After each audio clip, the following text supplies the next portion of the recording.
guys. It's interesting from different perspectives, and I stop talking and let you present yourself. Feel free to share this. Cool. Thank you, Luba. Hey, Mark.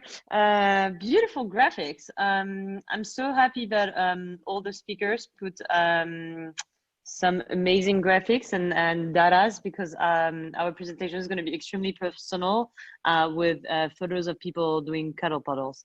So hopefully it gives another another flavor to this little online gathering. How do you? Oh yeah, true. Yeah, it's super cool. I never have to share my screen on Zoom. So keynote, great, perfect, sure. Cool. People can see the screen? Yeah. Yeah, amazing. And this I can remove the little chat box. No. Okay, sorry. Okay, perfect. Feytopia and Château du Fay. Yeah, I thought it would be good to kind of tell a bit of a personal story, and this way it gives a bit of a background to how this whole thing started, and then the encounter with Primavera that turned this place into what it is now, which is everything that's happening at Château du Fay that nowadays we call Feytopia. So I was trained as an architect, like many of you. Sorry? I think it was a mistake, okay. So you can keep... Okay, great. I can go, great. Sorry, that's ADHD, I get distracted easily. So I always wanted to be an architect, but I think there was always something missing, which was the kind of human component. And you know, both of my parents are psychiatrists, and I think I just felt extremely disconnected from who are the people inhabiting in the buildings. And you know, left Paris when I was 17, studied in Switzerland and the US, traveled a bunch, but then there was a key year called 2016, where there were 3 turning points. So the first one was doing my final thesis with Pier Aureli. For the architects, maybe you know him, is a kind of famous theoretician and architect working on the kind of intersection between cities, architecture, and politics. And so with him, I studied all the kind of alternative typologies to the nuclear family. And so really looked into, this is like a kibbutz, this is the Familistère of Guise, which was some sort of phalanstery for workers. This is the phalanstery by Charles Fourier. So it's all the utopian projects that try to redefine the way we live together and the way we inhabit the world together. And so started being really interested in that, and knowing that, you know, 99% of domestic spaces in the US get built for the nuclear family, meaning you know, the father, the mother, and the 2 kids. The second thing was Gacko, which was an alternative to me becoming a CAD monkey. After graduating yeah, I was like, okay, normally the path would be me to apply to a very standard architecture firm and just do AutoCAD 24/7 for very little pay. And so I was like, okay, I need to do something else. And so I applied to this experience design pedagogical experimental project called Gacko, where basically it was for the first time I was working with people from different disciplines to create a learning experience for 30 to 50 students from all over the world. We had one in Japan, in Bali, in Romania, and later on one in France, which is part of the story. But here it was my first introduction to a very galvauded term these days, which is experience design. But it was really adding to architecture the component of time. And so how do you kind of modulate people in space to really create unique experiences, and how do you kind of create a space for people to learn and teach one another, meaning not only focusing on the what did you learn today, like math or whatever, physics, but also where and with who and why, and understanding that every human exchanges happen during a whole day, and we tend to be really not creative when it comes to bringing people together. This is me teaching in Bali, which was kind of a turning point as well, because the summer camp was held in a place called Bamboo Indah, as well as the Green School, which is one of the most amazing bamboo architecture in the world, where there's no walls, everything is really fluid. So it's really like, how do we foster the best architecture for people to exchange and create and meet in one place, but as well, how do we promote the values that we stand for through space? This is like an amazing example of one of the most sustainable building in the world, and it's absolutely gorgeous. Like, how do you make like dry toilets a sublime experience, And so that was extremely inspiring. And after talking to the founder of this project, I was hired in California to find a venue to do those kind of learning experiences year long. This is when I kind of found the Chateau du Fay, which was for sale nearby my old countryside home. And that's where we held the first summer camp. But the project was for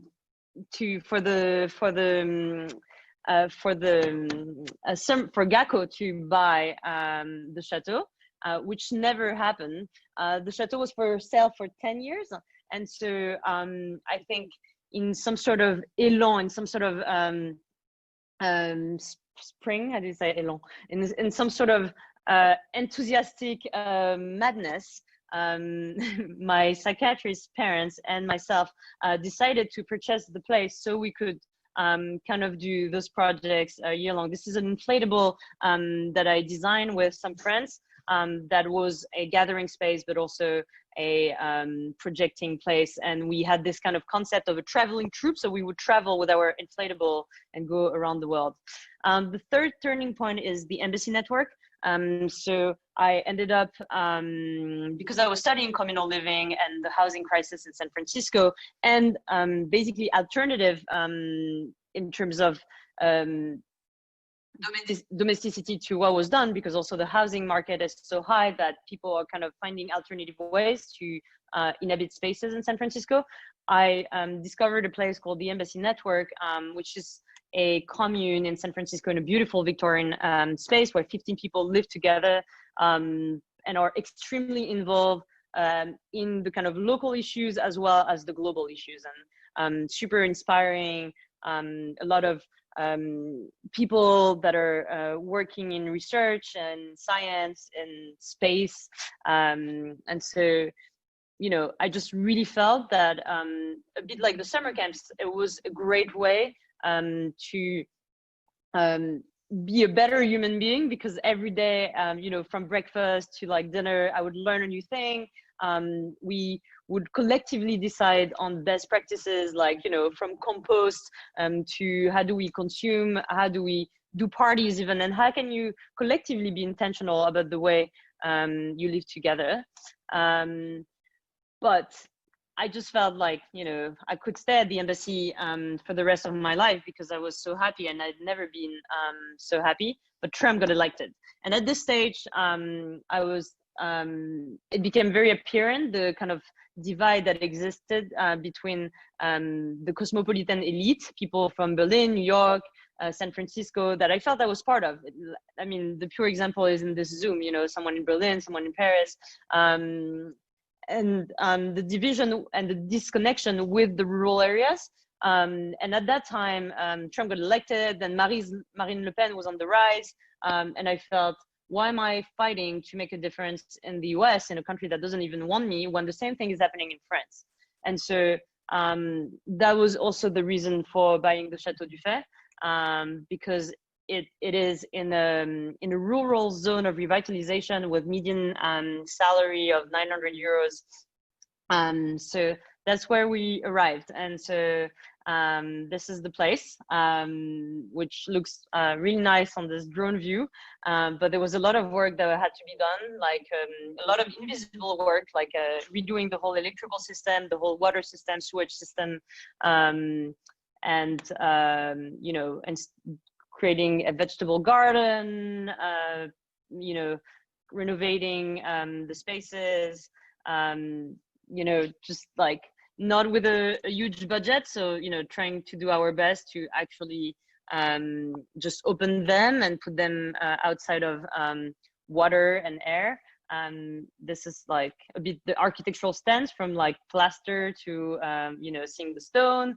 And then, you know, just lighting work and general maintenance. No furniture was there. And so GACO, the educational company, was coming 6 months after we bought it. So that was like a crazy time where within six months, we had to find furniture for 23 bedrooms and big spaces.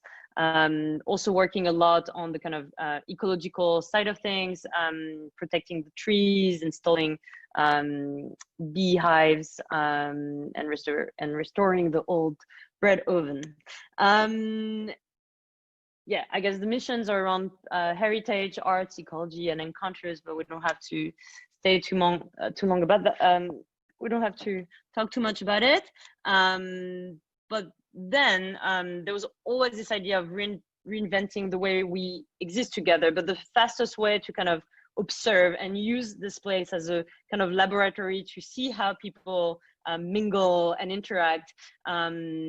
We just had like a bunch of events, and we just rented the place, from weddings to anniversaries, to birthdays, and, you know, startup retreats, crazy burners festival, doing crazy rituals in the grotto, having intimacy workshops in the big living rooms, a Muslim Jewish conference, and all of those events each time gave me a bit of insight on how the space could foster and create the best interactions. The second experiment, so that was kind of the event side, that was also a way to bring money to be able to renovate the space. The second experiment was Fey Arts, which was an art festival that brought like 1,500 visitors 2 years in a row, that was bringing together 9 disciplines that I kind of did with a group of friends. Trying to pool resources together to do something bigger than ourselves. This is the architecture department, the contemporary art department, performance, music, cinema on the left, a publishing house on the right, and gastronomy, which played a huge role. And bringing the art and the artists and also so many people was also the way to kind of give that new flavor to a empty space. Again, it was for sale for 10 years, which also gave some precedent for the project we've been building for the past 8 months with Primavera, called Feytopia. So Feytopia was the result of kind of a COVID emergency.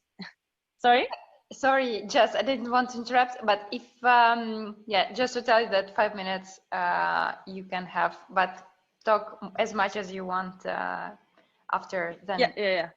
Oh yeah, sorry, I was like 20 minutes is the total, but that's true that there are questions. And yeah, I'm going to let Primavera talk, but this is after the lockdown, we started having people, the first lockdown, we had 10 of us at the chateau.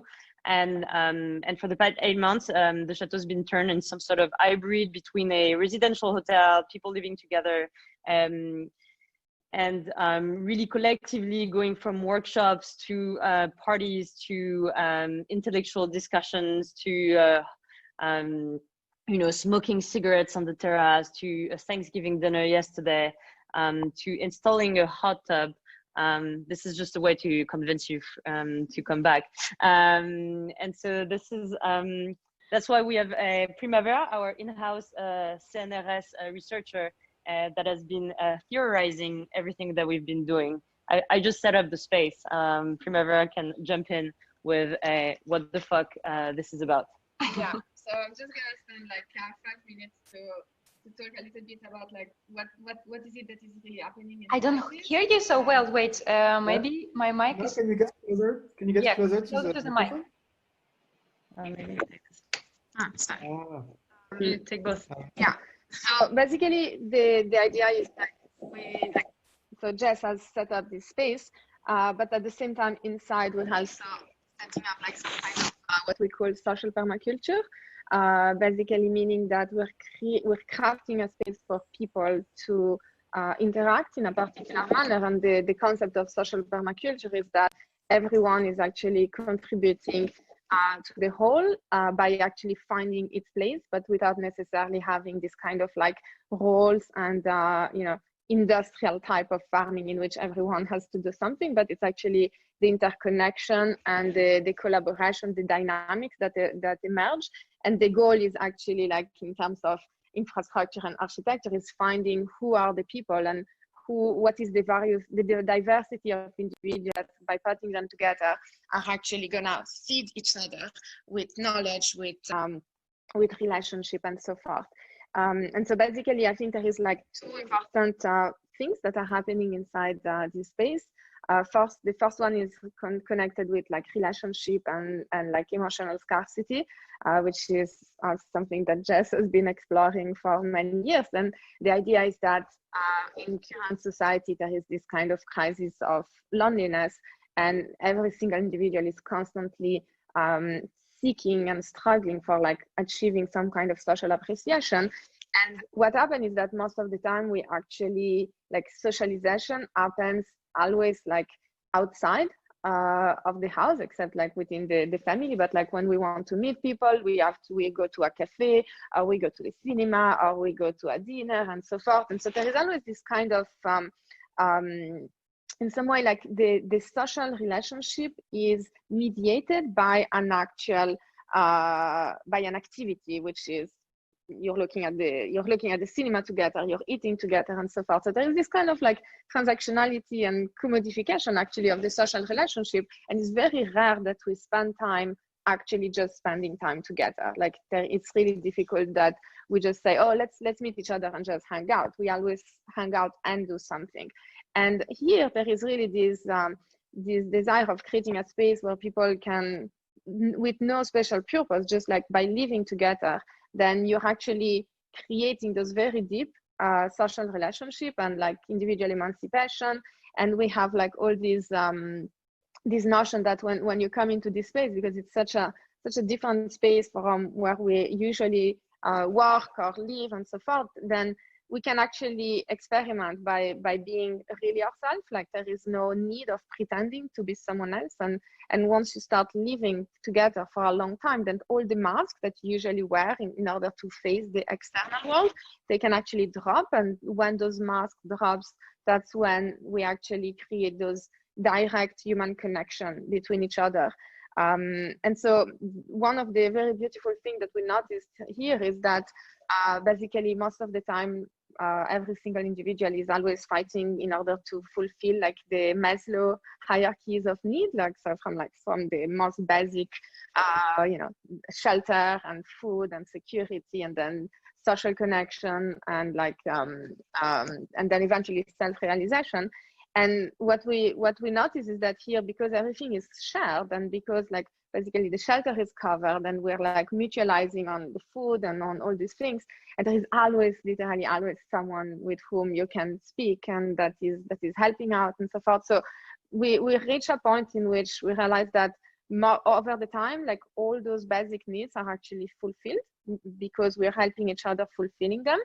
And so instead of being in a situation in which you need to take because you actually need something, then there is a situation in which you're so fulfilled with like your basic needs that you can give to others. And so there is this abundance, or the emotional abundance, which is actually very rare to see in the outside world. And what is really beautiful about this is that this actually made us realize how it's so important. Like me, my research has been for a long time like global governance and like how do we actually achieve like things that really at the global level and global communities. But at the same time, it's so important for the individuals that are part of those global communities to be strong, to be resilient individuals.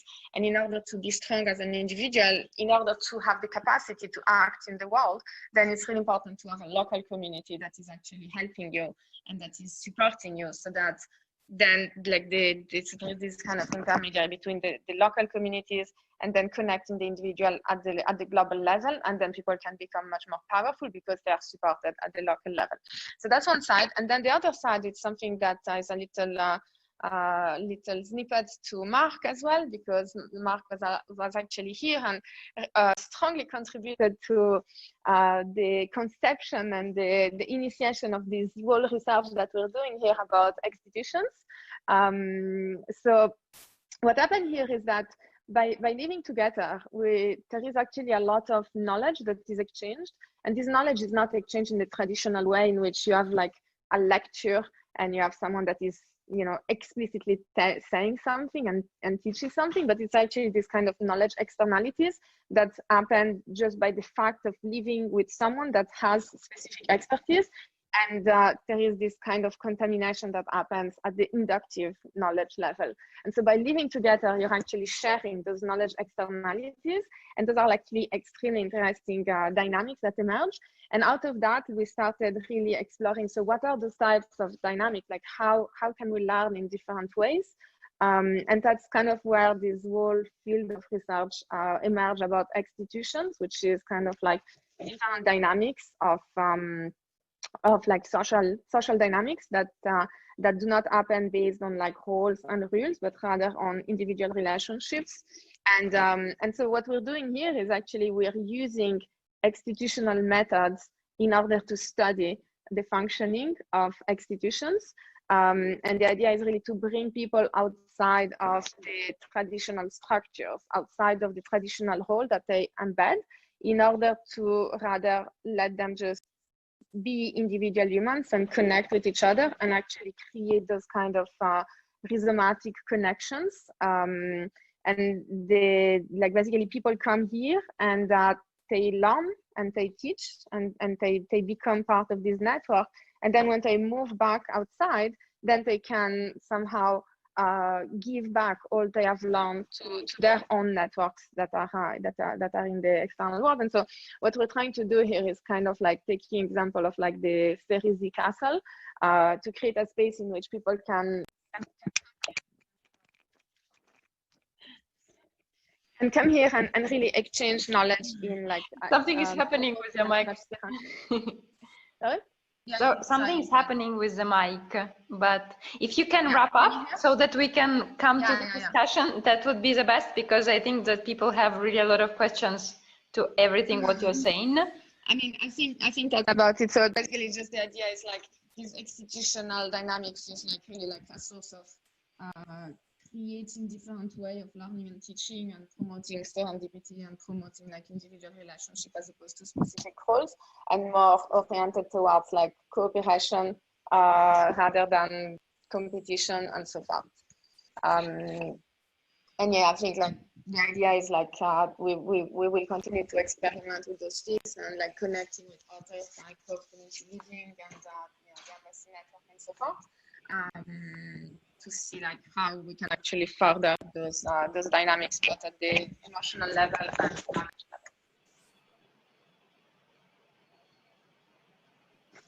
level.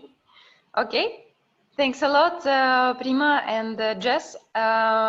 If you can also post in the chat the link to the website. I think that you are building it right now, but if you have something to people to look at, that would be great.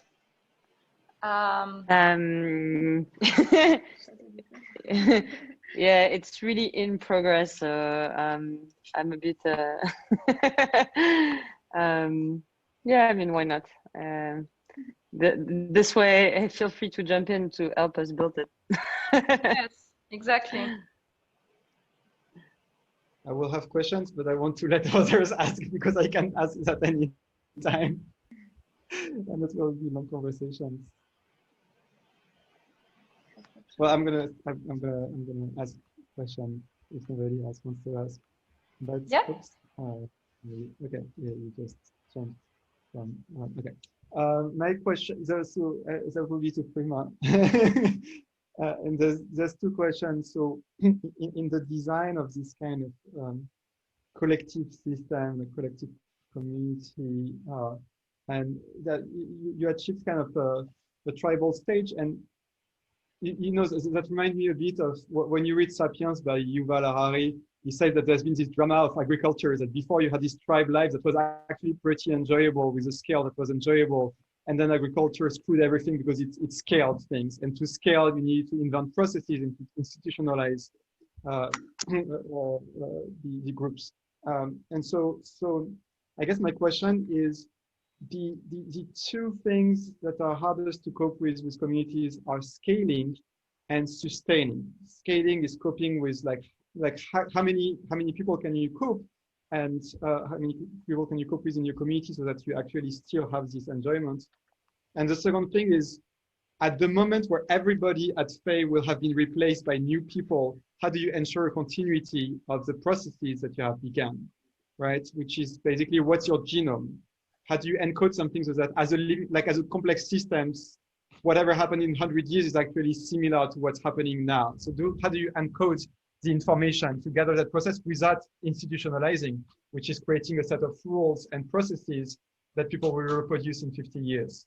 So that would be my two questions to you. And I understand if you cannot give all the answers in the few minutes, but actually, I think there is like two very short answers. You should be closer to the mic. Yeah, can you get back the microphone, maybe? Maybe we remove the Bluetooth. I'm trying to share AirPods. Okay. Turn up. Okay, I think this is more secure. Can you hear? Yeah. Yes, it's better. Scaling, I think actually scaling is like, in that particular context, scaling is more about how do you replicate, right? It's not about having this huge community that keeps growing and growing. It's more about how does this community create a lot of spin-off, and those spin-off can be small spin-off, but they are like, you know, it's like this kind of evolutionary system in which they're gonna be specific to different communities, and the goal is not to have like a perfect replication. It's actually, you have like this genome, you have the DNA that is like the Feytopia. It's not just Feytopia. Feytopia is actually one particular creature, but it's more like the concept of having this type of communities which operate according to those institutional dynamics. And how do we actually, it's more like a fractal type of scaling as opposed to a single growth. And I think this is actually, you know, I mean, this is what the Embassy Network has done. And like in some way, Feytopia is a kid of the embassy in San Francisco, and it has evolved on its own, and maybe it's going to spin off into other things. So it's more like creating a system, and when people come into those systems, they are inspired and they decide to create something similar. And that doesn't lead to the same problem of like the traditional way of scaling, which does require oftentimes institutionalization.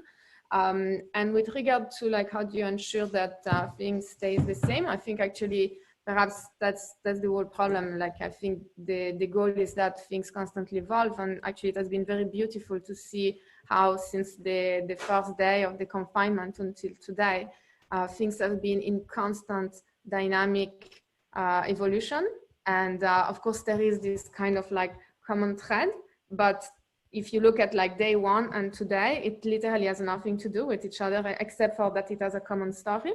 And so I think it's more about impregnating values, and as people come, they actually absorb those values, and as they leave, they come with those values as well. But then new people come in, and it creates like a slightly modified version. Like it's like the rhizomatic connection evolves, and I don't think there is necessarily like a need of ensuring that in 100 years from now it's going to be the same, as opposed to actually ensuring that it will evolve and promoting this type of evolution while making sure that the values are exchanged, and of course they will evolve